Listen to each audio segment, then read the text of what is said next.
Tatlo ka menor de edad na ospital matapos nga ginpang buno sang 4 ka persona sa Boulevard Molo. Isa sa mga suspect na dakpan, si John Sala nakatuto. Nagapatigayod sang drug bypass operation kagabi ang Molo Police Station Drug Enforcement Teams ang hinaliilangan ng bulabog sang kinagamo sa mga pamatanon sa Barangay Boulevard Molo. Sa nagresponde ang kapulisan, nagsugata sa ilang dugoon na nga mga biktima. Tatlo ka mga minor de edad ang nabunan. Nakaagom ang mga inis ang pilas na nagkalain-lain nga parte sa ilalawas gani gindala sa ospital. 4 ka mga lalaki ang ginatulo suspek sa diin duwa diri ang mga minor de edad. Pinaligo kuno dira ang mga bata.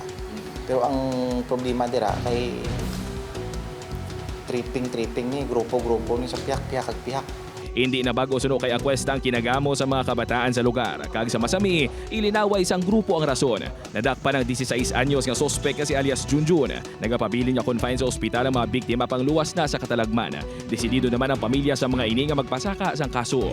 Pinaka-advise ko sa mga parents, hindi lang sa mga parents kundi sa mga barangay officials dira kag sa kung sino nagkasakop sa area nga tani. Magbinuligay bla kami. Hindi lang kami nga sa amon lang gid kay siyempre dapat share responsibilities. Nagsapo na ang Molo PNP kag mga barangay officials agud tutukan ang masami away sa mga kabataan sa barangay.